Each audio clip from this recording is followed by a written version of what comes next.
Bonjour à toutes et à tous, on commence cette revue de presse avec le trophée des champions. Le Paris Saint-Germain a écrasé le FC Nantes 4-0 à Tel Aviv. Les Parisiens ont pu compter sur un duo Neymar-Messi en grande forme. L'Argentin a lancé le match avec son but à la 22e minute et l'Oriverde a inscrit un doublé, dont un but sur un magnifique coup franc direct. Ce premier trophée permet de valider le PSG version Galtier. C'est un lancement réussi pour l'équipe.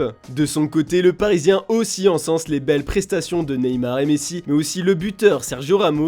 Trois joueurs très critiqués la saison dernière qui ont fait taire les détracteurs en un match. Pour le quotidien, le PSG d'hier soir peut faire énormément peur à l'Europe et pourtant il manquait Mbappé. Enfin, le trophée des champions symbolise la fin de la période de pré-saison pour tous les clubs de Ligue 1. Comme le rappelle le Dauphiné ce lundi, c'est la rentrée des classes pour les clubs de l'élite du football français ce week-end. Le gros match du dimanche soir en Angleterre, c'était la finale de l'Euro féminin. Les Anglaises ont affronté les Allemandes qui ont remporté 8 fois la compétition en 12 éditions, mais il n'y aura pas de 9e sacre cette fois car c'est bien l'Angleterre qui est venue à bout de l'Allemagne en prolongation 2-1 et remporte le premier Euro de son histoire. Le Daily Mail a souhaité rassurer tous les Anglais ce matin sur sa une. Non, ce n'est pas un rêve, écrit le quotidien. Les championnes font la première page de tous les tabloïds du pays. Le Daily Mirror, The Guardian, le Daily Express, la presse européenne aussi les honore. On retrouve les Free Lions féminines dans les pages intérieures de l'équipe et sur la une de Mundo Deportivo, en Espagne mais aussi dans le Corriere dello Sport. Par contre en Allemagne, la défaite n'est pas acceptée. Le journal allemand Bild dénonce avec une photo comme preuve qu'un penalty n'a pas été sifflé. Pour les journalistes allemands, on voit clairement la capitaine anglaise Leah Williamson stopper le ballon avec sa main sur sa ligne de but. On va parler d'une autre polémique qui embrase l'Angleterre et ça concerne une fois encore Cristiano Ronaldo. Le Portugais a fait son grand retour dans le groupe de Manchester United pour affronter le Rayo Vallecano en amical comme annoncé. Il a même été titulaire et a joué toute la première mi-temps, puis Ténard l'a remplacé à la pause et comme on peut le lire dans le Daily Express, au lieu de regarder toute la deuxième mi-temps, Ronaldo a quitté Old Trafford 10 minutes avant la fin du temps réglementaire. Ce départ précipité a fait énormément réagir les médias anglais comme The Manchester Evening News. Ce départ est suspect surtout que le quintuple ballon d'or aurait eu une discussion tactique franche avec Ténard pendant le match. De plus, le coach néerlandais n'a pas fait de conférence de presse après la rencontre et le club n'a pas été en mesure de fournir une clarification sur la situation. Du coup pour le Daily Mirror, cet événement est une preuve qu'il y a une fracture entre Ronaldo et United. Il veut et va sûrement partir. Mais dans la soirée, Ronaldo a publié un tweet dans lequel il étale son bonheur d'avoir rejoué, heureux d'être de retour. Direction l'Espagne, le futur de Frenkie de Jong fait encore les gros titres. D'après Sport, Chelsea et Manchester United entament les dernières négociations pour le néerlandais afin de tenter de sceller un transfert cette semaine. Comme le titre le quotidien, le club fait pression sur De Jong pour qu'il accepte de partir. L'international orange veut rester, il est convaincu de pouvoir gagner des titres avec Xavi. Le Barça espère le vendre pour 80 millions d'euros, mais ce n'est pas la seule vente prévue par le club catalan pour enflouer les caisses et alléger la masse salariale. Le Barça accélère l'opération dégraissage, écrit Mundo Deportivo. Riqui Puig, Martin Braithwaite et Samuel Umtiti sont poussés vers la sortie. Comme le rapporte le journal, Los Angeles Galaxy négocie actuellement avec Barcelone pour la signature de Riqui Puig. Braithwaite négocie en ce moment un licenciement. Pour Umtiti, l'Olympiakos envisage de l'engager en prêt. Lyon pense aussi à lui pour un transfert définitif. On part en Italie maintenant, le mercato de la Roma impressionne le Corriere dello Sport. Pour les médias italiens, le club de la capitale italienne se donne les moyens de terminer devant tout le monde cette année et de se battre pour le Scudetto. Le quatuor Abraham, Dybala, Zaniolo et Pellegrini va tout casser cette année et bientôt il devrait être rejoint par Jorginho Wijnaldum. Comme on vous l'a annoncé depuis plusieurs jours, la Roma négocie avec Paris pour se faire prêter le néerlandais sans option d'achat. D'après le quotidien italien, les discussions sont entrées dans la phase finale. L'officialisation pourrait arriver après le départ de Shomurodov à Bologne. Tuttosport s'est plutôt intéressé à l'avenir de la Juve ce matin. Le club turinois est toujours à l'affût des bonnes affaires. Les bianconeri veulent encore enrôler un attaquant et un milieu de terrain, surtout depuis la blessure de Paul Pogba. Le Français va rencontrer un spécialiste aujourd'hui pour décider s'il va être opéré ou non. En attendant, la Juve a déjà ciblé son remplaçant d'après le Corriere dello Sport. Nicolas Milenkovic-Savic va devenir la priorité des Turinois. La Fiorentina est ouvert à un départ de son défenseur central dans les prochaines semaines. La Viola réclame 15 millions d'euros pour lâcher son international serbe avant le 31 août prochain. Voilà, c'est tout pour ce lundi. Comme d'habitude, on se retrouve demain matin pour une nouvelle revue de presse.